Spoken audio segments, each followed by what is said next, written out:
নমস্কার, আনন্দলোক সেলেব আড্ডায় আজকে আমরা যাকে পেয়েছি আপনারা সকলেই অত্যন্ত পরিচিত, অত্যন্ত প্রিয় নায়ক আমাদের।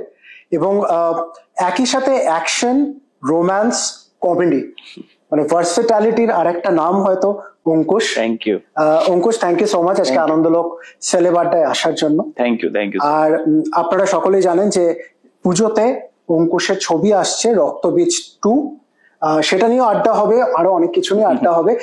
অঙ্কুশ, একটা কথা বলো যে রক্তবীজ 1-এ তোমার যে মুনির আলমের একটা ঝলক আমরা দেখতে পেয়েছিলাম, প্লাস গানে তোমাকে দেখা গিয়েছিল, সেই সময় কি তুমি জানতে যে এর সিকুয়েলে you will have a larger part to play?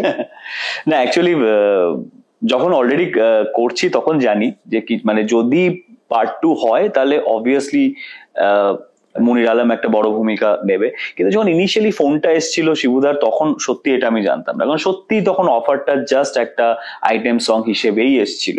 এবং বাট জানি না, এটা ডেস্টিনি বলতে পারো, যে তারপর হঠাৎ করে শিবুদা আরেকটা ছোট আইডিয়া নিয়ে আসে এবং আমাকে সেই আইডিয়াটা ন্যারেট করে, যেটা অ্যাকচুয়ালি ক্লাইম্যাক্সটা। এবার ক্লাইম্যাক্সটা শোনার পর আমি একটু দোটানায় পড়ে গেছিলাম, বিকজ একটা হয় না যে একটা প্রমিস হয়ে যায় যে I will be the part of the film যখনই সেকেন্ড পার্ট হবে। এবং বুঝতেই পারছো এমন একটা পার্ট যে যেখানে এখনো স্ক্রিপ্টও রেডি হয়নি, কিছু ভাবনা চিন্তা হয়নি, বাট অলরেডি প্রমিস করা হচ্ছে যে আই উইল বি দ্য।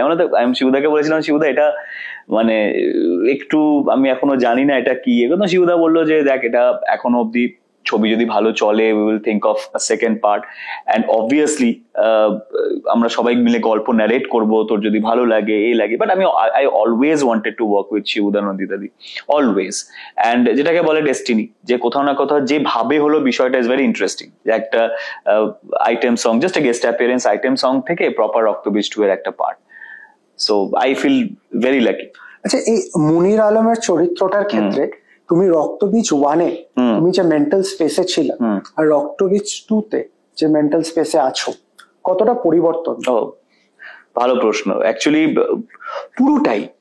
রক্তবীজ 1-এ আমি যখন গোবিন্দ দাঁত মাজেনা করি, তখন আমার অত কিছু ভাবনারই ছিল না, because it is just a song, মানে এটা জাস্ট একটা গান, মজা করে নাচ। এবং তখন কে বা ভাববে সিকুয়েল নিয়ে বা কিছু নেই, বিকজ অবভিয়াসলি একটা স্টোরি ডেভেলপ করতে 2-3 বছর লেগে যায়, সেটা তো অনেক পরের ব্যাপার। তো ভাবিনি কিছু। হ্যাঁ, একটা জিনিস হতে পারে যেটা আমি বলবো, যে যখন আমি ক্লাইম্যাক্সটা শুট করছিলাম রক্তবীজ পার্ট 1-এর, আমি শিবুদাকে অনেকবার জিজ্ঞেস করলাম, শিবুদা এটা তো ক্যারি ফরওয়ার্ড হবে এই ক্যারেক্টারটা পার্ট 2-তে, সো এখন আমি কিভাবে প্লে করবো পার্টটা? বিকজ শিবুদা তখন বলছে সেটা তো আমিও জানি না, কারণ এটা but you play what you want and you know the situation, তুমি সিচুয়েশন জানো যে এইটা কিরকম একটা সিচুয়েশনে তুমি আসছো, তোমার এন্ট্রিটা হচ্ছে ক্লাইম্যাক্সে, এবং তুমি কি ডায়ালগটা বলছো। তো যেভাবে তোমার মনে হচ্ছে, the feel, the body language, the attitude, you do it.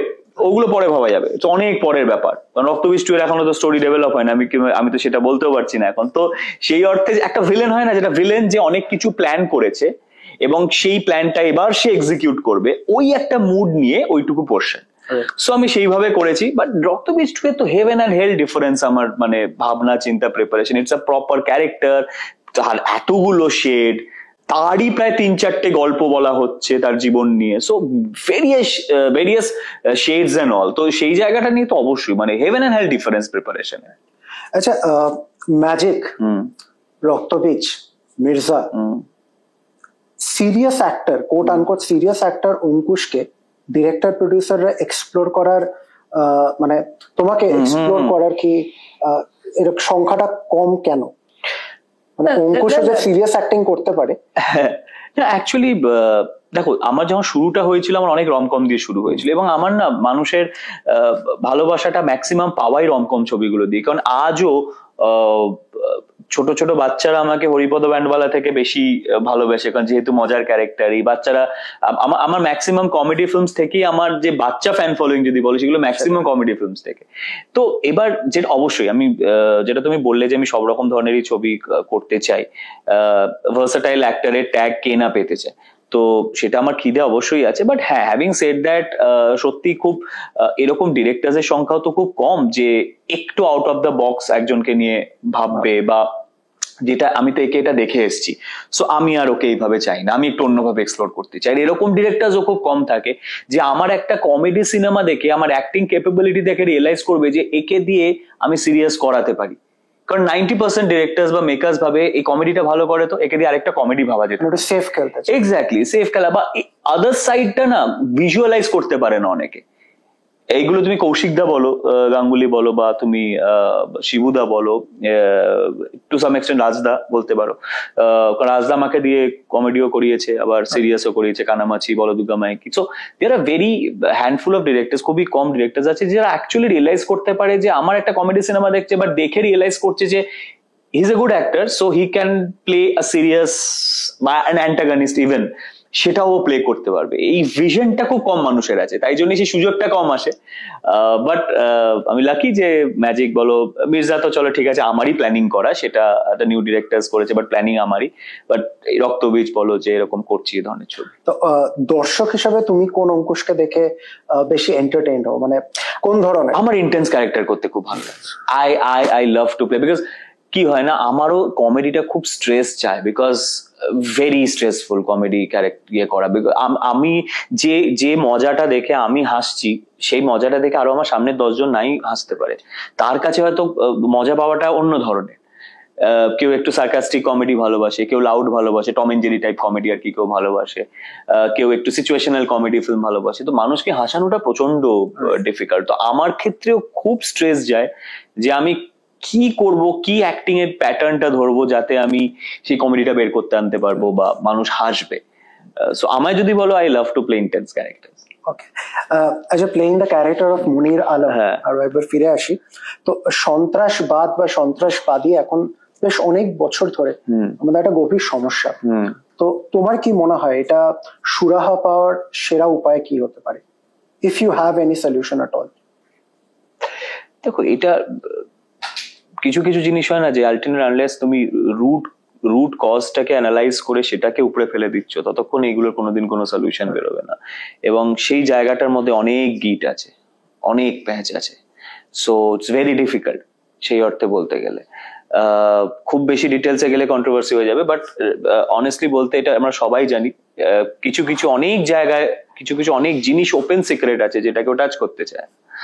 So রক্তবীজ 2 সেই অর্থে বলবো যে এখনকার যুগে সব থেকে রেলেভেন্ট সাবজেক্ট, সব থেকে রেলেভেন্ট সাবজেক্ট। এবং টিজারটা বেরোনোর পর যেটা সব থেকে বেশি ফিডব্যাক পেয়েছি অনেক অডিয়েন্সের কাছ থেকে, অনেক নিউট্রাল অডিয়েন্স আমি যদি বলি, যারা একটা সিনেমা দেখতে যায়, গল্প দেখতে, স্টোরি দেখতে সিনেমা, যে তাদের কাছ থেকে একটা খুব সুন্দর ফিডব্যাক পেয়েছি আমি, যে রক্তবীজ অনেক প্রশ্ন ছুড়ে দিচ্ছে অডিয়েন্সের কাছে, ভেরি রেলেভেন্ট কোয়েশ্চেন্স, তার আনসার আমরা হলে গিয়ে দেখতে যেতে চাই, তার আনসার গুলো আমরা পেতে চাই, আমরা জানতে চাই রক্তবীজ প্রচুর প্রশ্ন ছুটছে, সেগুলো কেন ছুটছে, সেই প্রশ্নগুলো কি, তার সলিউশন ওরা কিভাবে বের করছে।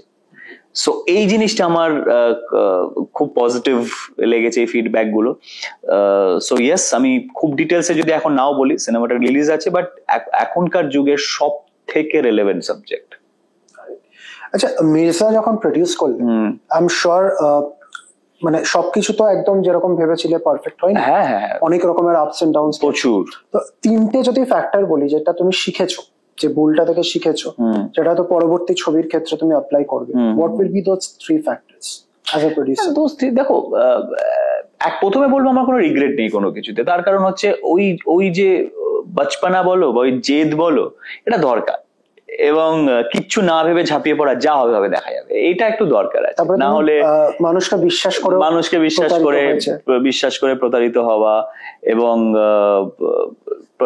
অনেক মানুষ আছে যে হয় না, মিটিং করে বোঝা যায় যে বেসিক্যালি ওর কাছে প্রচুর টাকা, আবার কোনো টাকা পয়সা নেই আর কি, ফাইন্যান্সিয়াল লাগবে দিয়ে দেবো এরকম, বাট নেই আর কি কিছুই, সেও আবার কারোর ভরসায় বসে আছে। তো এরকম কিছু মানুষের সাথে ইন্টারাক্ট হওয়া। আর আরেকটা হচ্ছে তোমার সাবজেক্ট বা তোমার ছবিকে তোমার থেকে বেশি কেউ ভালোবাসবে না, হয়তো দেখাবে অনেক আমি তোমার পাশে আছি, বা তোমার থেকে বেশি কেউ ভালোবাসবে না। সো সবকিছু নিজের কন্ট্রোলে নিয়ে, নিজের আন্ডারে নিয়ে এক্সিকিউট করাটা, ওইটা আমি একটা খুব বড় লেসন পেয়েছি, যে আমি কাউকে বিশ্বাস না করে এভরিথিং আমি নিজে কন্ট্রোল করে, নিজের আয়ত্তে নিয়ে আমি জিনিসটাকে এক্সিকিউট করবো। আমার মতো অত ভালোবাসা দিয়ে কেউ বানাবে না, এবং কেউ ভাববেও না, হয়তো দেখাবে কিন্তু কেউ ভাববে না।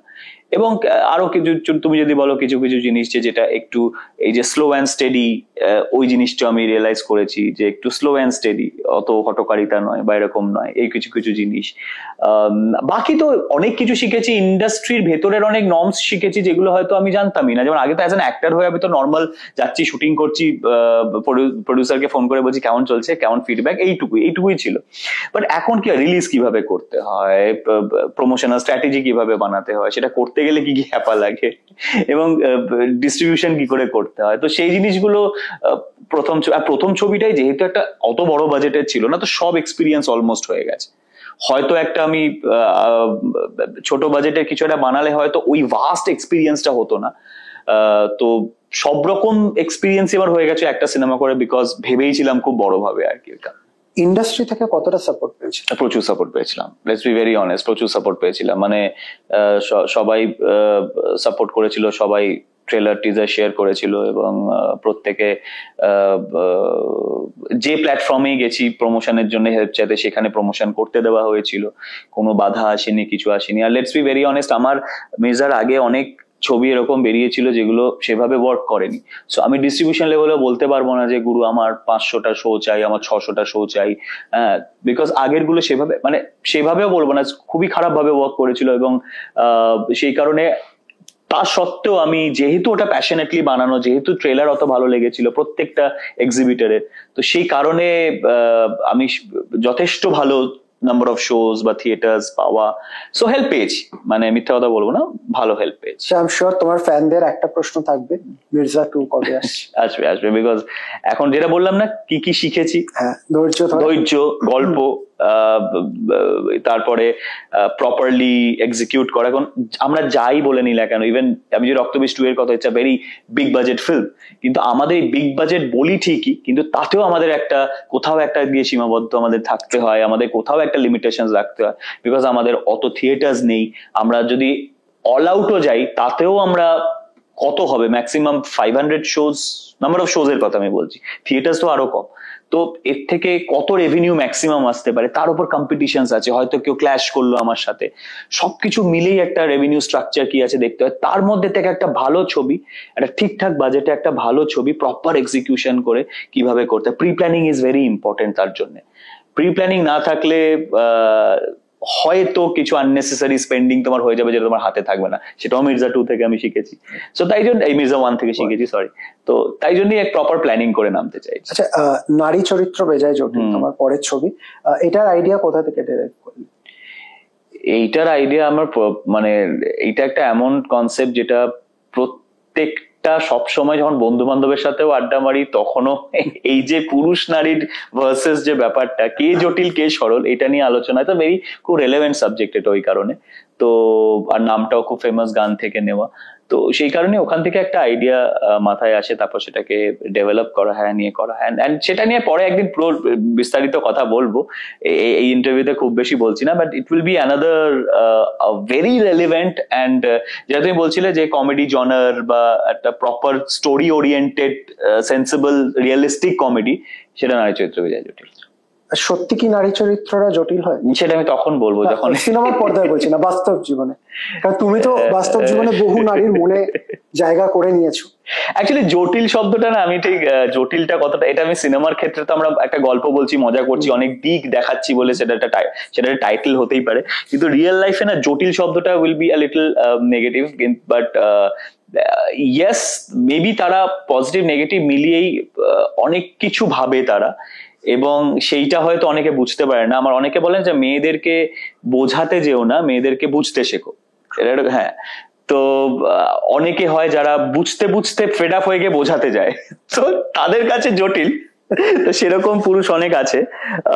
বাট হ্যাঁ, মানে জটিল শব্দটা ঠিক নয়, বাট বুঝতে হবে তাদেরকে আর কি। আচ্ছা, ইন্ডাস্ট্রিতে নায়কদের ক্ষেত্রে জিদ্দা, দেব, তারপরে if you need to fill in the blank, কার নাম বলবে? দেখো, আমি ওই নাম্বার গেমে তো খুব একটা বিলিভ কম করি, এবং পুরোটাই ডিপেন্ড করছে। দেখো এইটা না, এই সাকসেস তো অনেক হয়েছে এই সময়, তো আমি তো তাদের নামও তো নেওয়া উচিত, ঠিক আছে। এবং আমি তো অনির্বাণদারও নাম নিতে পারি, একেন বাবু ব্লকবাস্টার দিয়েছে, তার আগের একেন বাবুটাও ব্লকবাস্টার দিয়েছে, আমি আবিরদার নামও নিতে পারি, ঠিক আছে। তো আমার না সবসময় মনে হয় যে ছবির যে এই যে সাকসেস হওয়াটা, এই যে আমি অবশ্যই আমি এটা বিলিভ করি যে মাসি অ্যাক্টার্স যারা আছে তাদের একটা র্যাঙ্কিং করা হয় বা এই করা হয়, because they are mass actors, but I always believe কে ইন্ডাস্ট্রি সবাইকে নিয়ে চলে, এবং যেসব ছোট ছোট ছবিগুলো ওয়ার্ক করছে তাদেরকেও ইকুয়ালি ক্রেডিট দেওয়া উচিত। আমাদের মাসি অ্যাক্টার্সদের ওপর ইজিলি অনেক ট্যাগস পড়ে যায়, ঠিক আছে, কিন্তু আমি এটাও বলবো যে আমার কাছে তো ওই র্যাঙ্কিং এ তারাও পড়ে যারা প্রচুর সফল ছবি দিয়েছে এবারে। তাই জন্যই বললাম, আমি আবিরদা আছে, অনির্বাণদা আছে, এরা অনেকে আছে। সো আমি ওই জন্য খুব একটা ওই র্যাঙ্কিং এ খুব একটা বিলিভ করি না, তার কারণ আমি তো ইটস আওয়ার ব্র্যান্ড, রাইট? আমি তো শিবুদাও একটা brand, Shiboprosad Nandita it's a brand, ওদের সাকসেস রেট 98-99% সাকসেস রেট, তো র্যাঙ্কিং এ তো তারাও আসতে পারে। সো কিছুই না জানো, ইটস অ্যাবাউট যে কে ছবিটার কার দমে ছবিটা চালাচ্ছে, সেটা লেখক হতে পারে, সেটা অভিনেতা হতে পারে, যে কেউ হতে পারে। তাই জন্য না এই র্যাঙ্ক করে দিলে না আমার সবসময় খালি মনে হয় যে বাকি সবার ক্রেডিট গুলো আমরা নিয়ে নিচ্ছি, অ্যাজ ইফ যেন আমাদের জন্য ছবি চলে। হ্যাঁ, বাট ছবি সবার জন্য চলে। আমি ওই জন্য আমি খুব অনেস্টলি বলছি যে আমি কোনোদিন এই নাম্বার গেমটাতে বিলিভ করি না, কোনোদিন বিলিভ করি না।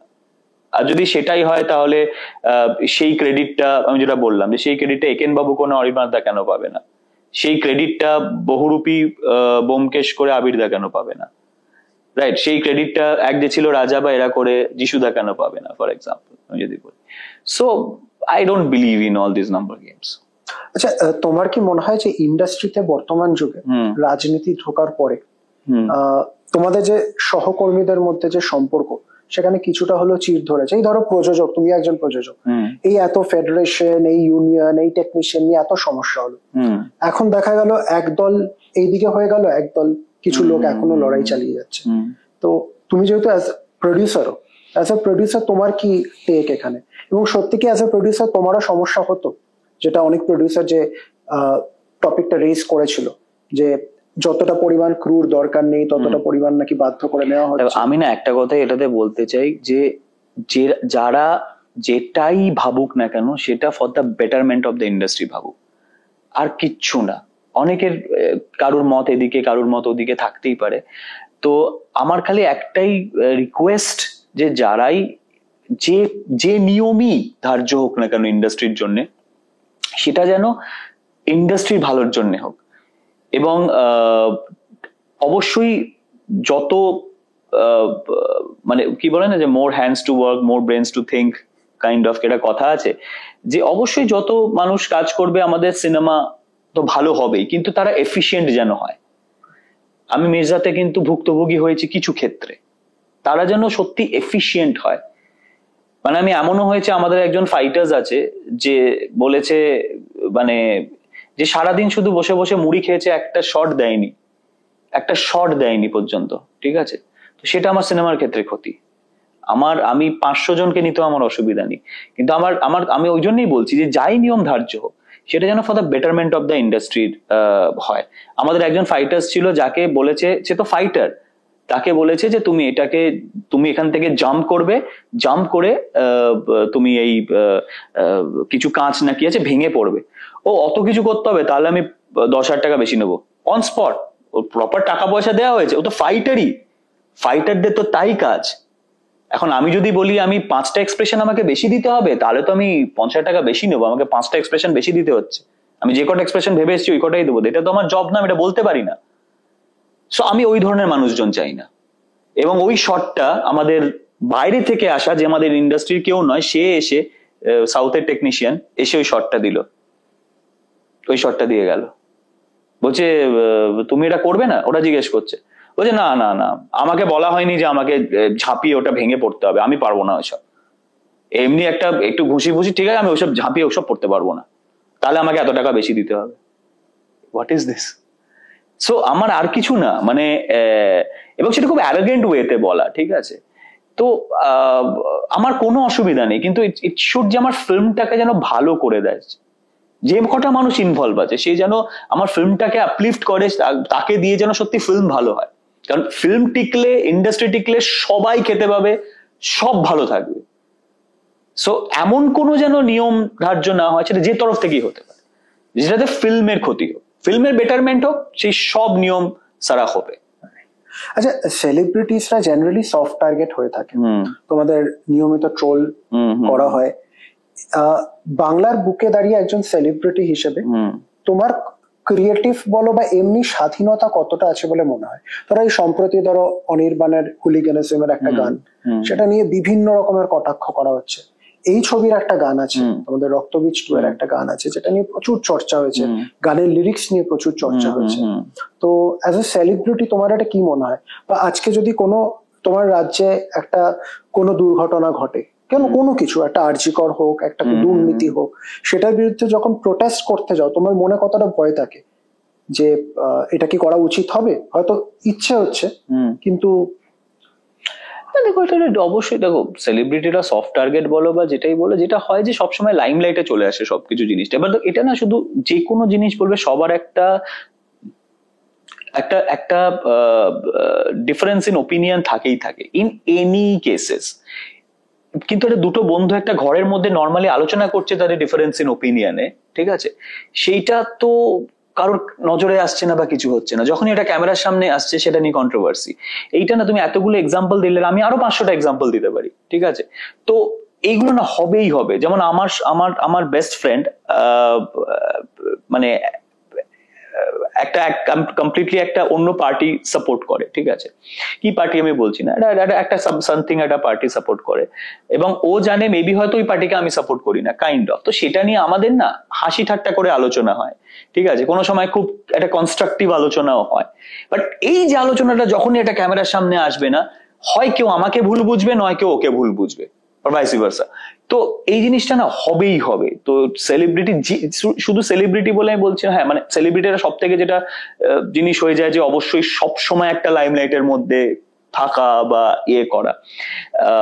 এবার দেখো, এবার সেই জিনিসটাকে ইউটিলাইজ করে কে তার বক্তব্য পেশ করতে চাইছে সেটা তাদের ব্যাপার, বা তাদের ডিফারেন্স অফ ওপিনিয়ন থাকবেই। এবং এই ট্রোলিং জিনিসটাকে বা যে কোনো এই যে খিস্তি খাস্তা ট্রোলিং যেটাই বলে, এই জিনিসটাকে যে যত লাইটলি নেওয়া শুরু করবে তাদের পক্ষে তত ভালো। বিকজ এই যে ডিফারেন্স ইন ওপিনিয়ন, এটা সবাই তো দিচ্ছে, বিকজ তুমি ওপেন প্ল্যাটফর্মে সেই জিনিসটাকে নিয়ে আলোচনা করছো, বা সেটা গানের মাধ্যমে হতে পারে বা যেটাই হতে পারে।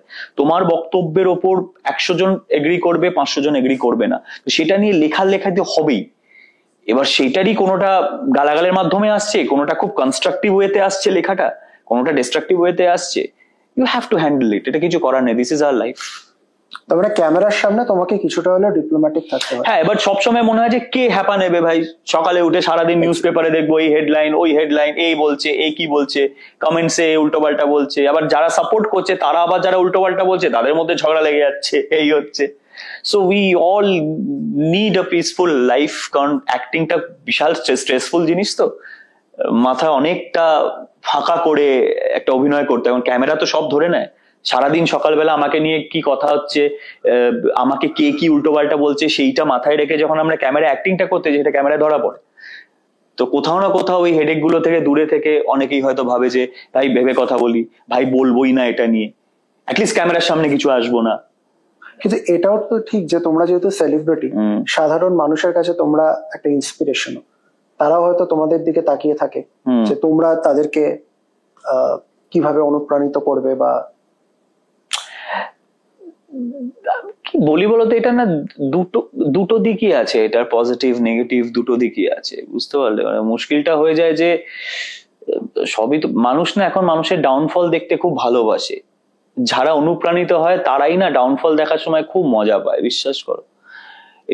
এটা না একটা ফ্যান্ডম, সেলিব্রিটি, স্টার্স, লাইমলাইট, এই জিনিসটা একটা অদ্ভুত জিনিস। এটার একটা দিক নয়, এটা সেভারাল দিক আছে, এবং বিশ্বাস করো, ঘুম থেকে উঠে যে কোনো মানুষ, ম্যাক্সিমাম মানুষজন আজকাল যখনই কোনো অ্যাক্টার্স বা কারুর ব্যাপারে কোনো এমন একটা নিউজ পেলো যেটাতে হয়তো যে কোনো একটা নেগেটিভ নিউজ আমি বলছি, সেটাতেও কিন্তু 100 জনের মধ্যে 90 জন মজা পায় ওই জিনিসটাকে নিয়ে, খুলে বারবার দেখতে চায় ওটার কি হলো কি না হলো।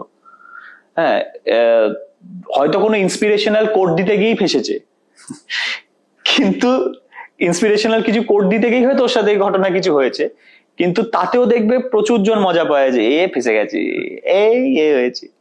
তো মুশকিলটা হচ্ছে বিপদের সময় পাশে দাঁড়ায় কজন, প্রবলেমটা তো ওইখানে। ভোগ আমাদেরকেই করতে হয়, সামলাতে আমাদেরকেই হয়। আমি তো সবসময় এটা বিলিভ করি গুরু, আমাদের ইমেজ হচ্ছে ওই 70 mm স্ক্রিনে যেটা দেখছো, দ্যাট ইজ আওয়ার ইমেজ। সবার একটা নিজস্ব লাইফ আছে, সবাই কোথাও না কোথাও কিছু ভয় পেতে পারে, সে মনে হতে পারে যে আমার কিছু না হোক, আমার তো বউ বাচ্চা আছে, আমার তো মা বাবা আছে, তাদের তো খারাপ লাগতে পারে, ঠিক আছে? সো তারাও না কোথাও না কোথাও একটু বেঁচে যদি কেউ চলেও তাতে কোনো অন্যায় নেই। আমাদের ওই 70 mm স্ক্রিনে 2.5 ঘন্টা 3 ঘন্টা যা গল্প দেখছো, সেই গল্পটাকে নিয়ে তোমরা যখন বাড়ি যাচ্ছ তখন একটা ইমেজ আসছে যে হ্যাঁ, এ আমাদের কাছে একটা পছন্দের অভিনেতা, এ আমার স্টার, এ আমার এ আমার এ। কিন্তু পুরো যা পর্দায় হচ্ছে ওই যাবতীয় জিনিসটা যদি সবার ক্ষেত্রে তুমি রিয়েল লাইফেও এক্সপেক্ট করো, দ্যাট ইজ ইম্পসিবল। কেননা এই যে বলছো না, সবার ইন্সপিরেশন হতে গিয়ে যদি কোথাও নিজে তুমি কোথাও ফাঁসো না, পাশে কজন দাঁড়ায়? কে দাঁড়ায় পাশে? যারা ইন্সপায়ার হয়েছে তারাও দাঁড়ায় বা দাঁড়াবে? দাঁড়াবে না তো। কজন দাঁড়াবে বলো? আমি 4টে লোককে ইন্সপায়ার করতে গিয়ে এমন কিছু বলে দিলাম, আমার 10টা বিপদ হলো, সেই ইন্সপায়ার হয়ে যাওয়া লোকগুলো পাশে দাঁড়াবে? মজা নেবে? ফেসেছি, এবার হবে, এবার ট্রোলিং হবে, এবার খিস্তি খাবে, ওরাই বলে ম্যাক্সিমাম লোকজন। সো ইট ইজ ভেরি জিনিস যে আমাদের ইমেজ ওই স্ক্রিনে আমরা অভিনয় করি, অভিনয়ের মাধ্যমে হিপনোটাইজ করি। আমি যেটা বলি অ্যাক্টিং ইজ হিপনোটিজম। সো আমি অভিনয়ের মাধ্যমে মানুষজনকে হিপনোটাইজ করি, তাই জন্যই তারা কাঁদে, হাসে, সবকিছু করে। ওই অবধি থাক। আচ্ছা, আমরা আড্ডার অলমোস্ট শেষের দিকে চলে এসেছি। একটা প্রশ্ন না করলেই নয় অঙ্কুশ, তুমি নায়ক, প্রযোজক, দুই দিক থেকে তোমাকে এই প্রশ্নটা করছি। সেটা হচ্ছে, হাল ফিলে সাম্প্রতিককালে আমাদের টলিউড ইন্ডাস্ট্রিকে কিছুটা হলেও বাস্তব থেকে দূরে সরে আসছে। কারণ কিছু কিছু ছবির ক্ষেত্রে আমরা এমন বক্স অফিস ফিগার দেখছি যেটা মানে অঙ্ক করলেও পসিবল না। আমাদের পশ্চিমবঙ্গে যতগুলো হল আছে, যতগুলো শো পাচ্ছে, সেই তুলনায় তুমি যদি একটা বেসিক অঙ্ক করো, তারপরেও তারা যে ফিগারটা দিচ্ছে সেটা একটা অ্যাবনর্মাল ফিগার। এক সপ্তাহের মধ্যে সাকসেস পার্টি হচ্ছে, এবং অনেক ক্ষেত্রেই দেখা যাচ্ছে যে, যেটা আমরা শুনতে পারি, যে প্রযোজক নিজেই টিকিট কেটে হলে লোক ভরাচ্ছেন। তো অ্যাজ আ প্রডিউসার তুমি এটা কতটা মানে ভীতই বলা যেতে পারে? কারণ এটা তো আমাদের বাস্তবের থেকে আমরা অনেকটা দূরে সরে আসছি। মানে প্রথমে তুমি বলো, এটা কি তোমার মনে হয় হচ্ছে? সব থেকে বড় কথা, এটা একটা সব থেকে বড় ওপেন সিক্রেট, ঠিক আছে? গোটা ইন্ডাস্ট্রির লোকের কাছে ওপেন, আর অডিয়েন্সের কাছে secret. That's why it's an open secret. তো আমার মনে হয় সেটা ওপেন সিক্রেটই থাক, কেননা আমি খুবই সামান্য একজন এটা নিয়ে বেশি কথা বলার। বাট আমি একটা জিনিস বলবো, it's all about marketing strategy. তুমি বলো, আমি অবশ্যই আমি কারুর জানি না কার কি বক্স অফিস কি নাকি। আমি যখন সত্যি বলছি, আমি যদি ওদের এক্সেল শিট দেখিনি, আমি পেপার দেখিনি, আমি কোনো বক্তব্য করতে চাই না কাউকে নিয়ে, যে কোনো কাউকে নিয়ে হোক না কেন। বাট হ্যাঁ, তুমি যে কর্পোরেট বুকিং বলো, কে দেখো কিছু কিছু কর্পোরেট বুকিং হয়, it's a barter kind of a deal. যে তুমি আমাকে এতগুলো হোর্ডিং দিচ্ছ, আমি তোমার হয়ে তোমার জিনিসটাকে প্রচার করে দিচ্ছি, তো তুমি আমার রেমুনারেশন দিচ্ছ না, সো তুমি 3টে শোজ তুমি নাও। It's kind of a barter deal. এটা সব ইন্ডাস্ট্রিতেই হয়, এটাই হয়। বাট যে কোনো জিনিস বলো, ইনফ্লেটেড ফিগার্স, ইটস একটা খুব বড় একটা ওপেন সিক্রেট, যেটা প্রত্যেকটা মানে হিন্দি, বাংলা, যেটাই তেলেগু, তামিল, এটা একটা খুব বড় ওপেন সিক্রেট এই জিনিসটা। এবং ইটস আ মার্কেটিং স্ট্র্যাটেজি। কেউ বিলিভ করলো, কেউ করলো না। আজকে ধরো তুমি বিলিভ করলে না, আমি তোমায় এক্ষুনি বলে, তুমি এত ডিটেলে বললে তো, বোঝালে তো, তাতেও 10 জন আছে যে বলবে যে তুই জানিস না, তুই দেখতে গেছিস, তুই জানিস না। সো এরকম লোকও আছে, তো তাদের সাথে থোড়ি ঝগড়া করতে যাবে তুমি? তাই জন্যই বললাম এটাকে ওপেন সিক্রেটই থাকতে দাও, যেটা সত্যি আমাদের ইন্ডাস্ট্রির লোকেদের কাছে ওপেন, আর অডিয়েন্সের কাছে সিক্রেট। খুব সুন্দর স্পেস, এটা থাকতে দাও, এরকম ঘাটিও না। আচ্ছা, পুজোতে তোমার ছবি ছাড়াও আরো 3টে ছবি রিলিজ করছে, তো সাধারণ দর্শক হিসেবে তুমি সিরিয়াল ওয়াইজ কোন ছবি দেখতে যাবে? রক্তবীজ 2 নিয়ে তো আমার আলাদা ইমোশন আছে, এবং কেন? আমি রক্তবীজ 2-তে আছি বলে বলছি না, বাট অবভিয়াসলি রক্তবীজ 2। তারপর এছাড়া আছে রঘু ডাকাত আছে, দেবী চৌধুরানী আছে, যত কাণ্ড কলকাতাতেই আছে। ডিপেন্ড করছে আমাকে, দর্শক হিসেবে ডিপেন্ড করছে আগে আমাকে প্রিমিয়ারে ডাকবে কে, আগে আমাকে রক্তবীজ 2 তো আমি প্রিমিয়ারেও যাব, হলেও যাব, এবার বাকি দুটো ডিপেন্ড করছে প্রিমিয়ারে আমাকে কে আগে। টাফ কম্পিটিটর হিসেবে কাকে মনে হচ্ছে? মানে ইটস আ হেলদি কম্পিটিশন, সবাই নিজেদের মতো হোর্ডিং নিচ্ছে, শোজ নিচ্ছে, জায়গা নিচ্ছে, সামনে পুজোর মণ্ডপে হোর্ডিং নিচ্ছে, সেখানে কাকে টাফ কম্পিটিশন মনে হচ্ছে? দেখো, টাফ কম্পিটিশন আমার সবগুলোই মনে হচ্ছে, তার কারণ আমি একদমই পলিটিক্যালি কারেক্ট আনসার দিচ্ছি না, বিকজ অনেক ক্ষেত্রে অনেকে চমকে দিয়েছে কিন্তু আমাদের ইন্ডাস্ট্রির অনেক ছবি, ঠিক আছে, অনেকে, এবং আমি যে কটা ছবি আছে আমি বলবো সবাই tough competition, very healthy competition. এর মধ্যে হয়তো কেউ 19-20 নাম্বার অফ শোজ পাবে, কেউ পাবে, কিন্তু আমি এটাও বলছি যে এই কটা ছবির মধ্যে কোনো এমন একটা তো ছবি হবে যে হয়তো সব থেকে কম সংখ্যক শোজ পাবে, মেরিট ওয়াইজ হোক বা যে কোনো ছবিও, হয়তো সে সব থেকে ভালো করে দিল, বা হয়তো বাকি ছবিগুলো ভালো। এখন না ইন্ডাস্ট্রিতে অনেক উদাহরণ আমরা এরকম দেখে নিয়েছি যে ছোট ছবি বলো, খুব বড় ছবি বলো, মাঝারি ছবি বলো, সবাই কিন্তু কন্টেন্ট আসল কথা বলে, কেননা পুজোর একাদশী দ্বাদশীর পর কিন্তু কন্টেন্ট কথা বলে। এটা এইটুকু, মানে বাকি তো সবাই পুজোর রেশে সব ছবি ভালো কাজ করে, কিন্তু যেই পুজো কেটে যায় তারপর কন্টেন্ট কথা বলে। এবং আমার তাই জন্য মনে হয় যে যেহেতু বাকি সবকটা ছবি খুব ক্রেডিবিলিটি আছে, সব ভালো আছে, তো সেই কারণে সত্যি বলছি আমার সবকটাকেই মনে হচ্ছে খুব ভালো কম্পিটিশন। আচ্ছা, আর মুনির আলম নেগেটিভ শেডের হয়েও সবার বিশ্বাস এবং সবাই বলা বলি করছে সেই ছবির মানে আসল তুরুপের দাস হয়ে উঠবে, এবং এখনো সে লাইমলাইট কেড়ে নিচ্ছে। হ্যাঁ, এটা কি মনে হয়? তোমার ছবিতে তো আরো অনেক তারকা আছে, বাট না, লাইমলাইটটা বেশি কি তোমার উপর? না দেখো, সেটা না, দেখো কিছু কি হয় না, অবভিয়াসলি যেখানে সবাই একজনকে টার্গেট করে আছে যে উই হ্যাভ টু ক্যাচ হিম, তো সেখানে একটা জিনিস হয় যে হ্যাঁ মুনির আলমের একটা রেলেভেন্স চলে আসে বা কিছু, এবং আমি এটা সবসময় বিশ্বাস করি যে অবশ্যই অ্যান্টাগনিস্ট যত বড় হবে তো প্রোটাগনিস্টের ভ্যালুও ততটা হবে। এবং আমি মুনির আলমের মতো সত্যি ক্যারেক্টার করতে চেয়েছিলাম, মানে আমার কাছে না, মানে অ্যান্টাগনিস্ট, এই ধরনের অ্যান্টাগনিস্ট অনেক রকমের হয়, ঠিক আছে, আমি সত্যি বলছি আমি মোগাম্বো শাকাল করতে চাইনি, বিকজ যার একটা উসুল থাকবে, যার একটা নীতি থাকবে, এই যে যেটা সুন্দর ডায়লগটা আছে না, কারোর কাছে এটা সন্ত্রাস, কয়েকজনের কাছে এটা সংগ্রাম, ঠিক আছে, এই বিষয় নিয়ে কিন্তু আমরা আরো এই ইন্টারভিউতে অনেক অন্য প্রসঙ্গ নিয়ে আলোচনা করলাম, তো রেলেভেন্ট পয়েন্টটা বুঝতে পারছো তো, শুধু যে এই বিষয় নয়, কারোর ক্ষেত্রে সন্ত্রাস তো কারোর ক্ষেত্রে সংগ্রাম, এটা কিন্তু অনেক ক্ষেত্রে এটা রেলেভেন্ট, এই শব্দটা, যেটা নিয়ে আমরাও অনেক পয়েন্ট আজকে আলোচনা করলাম। সো এই ধরনের character I was dying to play, trust me, মানে অনেকে আছে হয়তো ওই অ্যান্টাগনিস্ট শুনেই বলে না না না I will not do the antagonist কেন করবো, না, মানে মুনির আলম ইজ মুনির আলম, তো সেই কারণে এটা আমি করতে চেয়েছিলাম। সম্প্রতি খুব খবর হয়েছিল তোমাকে ইডি ডাক, তারপরে সেটা একদমই ধামাচাপা পড়ে গিয়েছে, এটা নিয়ে কিছু বলতে চাও? I will speak when the time will be right. So হ্যাঁ, তো এখন বলাটা ঠিক হবে না সেই বিষয়ে, but when the time will be right I'll speak. আর শেষ প্রশ্ন, ওয়েন্ড্রিলার সাথে তো তোমার প্রায় ভাই বোনের সম্পর্ক হয়ে গিয়েছে, তো আলটিমেটলি কি বিয়েটা হচ্ছে নাকি সেটা যে সিনেমার পর্দায় হয়েছে? না, হবে মানে অ্যাকচুয়ালি না, আমি তো আগেও বলেছি অনেকবার, actually we have been together for the past almost 14.5 years। এবার 14.5 years এ না আমাদের সত্যি বলছি মানে যেভাবে উই লিভ টুগেদার, আমরা একসাথে যেভাবে থাকি, যেভাবে আমরা থাকি না, মানে আলাদা করে আমরা খালি বলেছি যে বিয়েটা হলে তো শুধু নিয়মটাই পালন করা হবে, এক্সট্রা আমাদের মধ্যে চেঞ্জেস তো কিছু আসবে না, বল, আমরা এখন নিজের মধ্যে কথা বলি।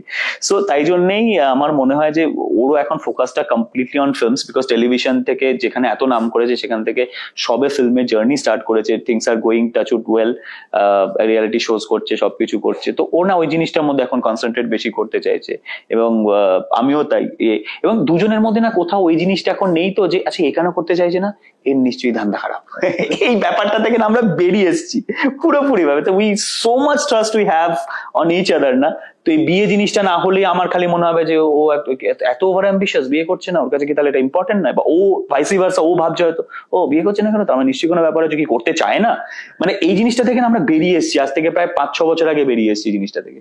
সো সত্যিই বলছি, তোমরা জিজ্ঞেস করো বলে মনে পড়ে, ও হ্যাঁ তাই তো বিয়েটা হয়নি। প্রত্যেক বছরে তুমি আনন্দলোকের ইন্টারভিউতে বলো সামনের বছর করবে, তো তোমরাই বলো, এটা নিয়ে যদি বহু না না বছর না ধরে তোমরাই বলো, কোনো চাটপাটা মানে এক্সক্লুসিভ নিউজ না দিলে কভার পেজ দেবে না, তাই জন্য বলতে হয় গো। তোমরাই বলো, আমাদের এমন নিউজ দাও যেটা কভার পেজ যেতে পারে, তাহলে বলে বিয়ে করছি ও তাই, তাহলে কভার পেজ, তাই জন্য তোমাদের কভার পেজে আসার জন্য ঢপ মারতে হয় আমাদেরকে। Thank you so much Ankush. Thank you. আনন্দলোকের তরফ থেকে অনেক শুভেচ্ছা Thank you. মুনির আলমের জন্য Thank এবং you. তোমার আগামী দিনের জন্য। যদি দর্শকদের কিছু বলতে চাও। না, দর্শকদের এটাই বলবো যে রক্তবীজ 2 নিয়ে আমার নতুন করে কিছু বলার নেই। রক্তবীজ 1 কে তোমরা প্রচুর ভালোবাসা দিয়েছো, আমি জানি যে প্রচুর প্রচুর সংখ্যক মানুষ রক্তবীজ 2 এর জন্য ইগারলি ওয়েট করে আছে। সো তোমরা কেউ নিরাশ হবে না, এবং যেটা আমি আগেও বললাম যে রক্তবীজ 2 অবশ্যই অনেক প্রশ্ন ছুটছে, যার উত্তর দেখতে কিন্তু আসতেই হবে থিয়েটারে 26শে সেপ্টেম্বর। আরো একবার thank you so much Ankush. Thank you. Thank you so much আপনাদের সকলকে। আরো আমরা এরকম সেলেব আড্ডা নিয়ে আসবো। ততদিন থ্যাংক ইউ সো মাচ, ভালো থাকবেন, ভালো রাখবেন।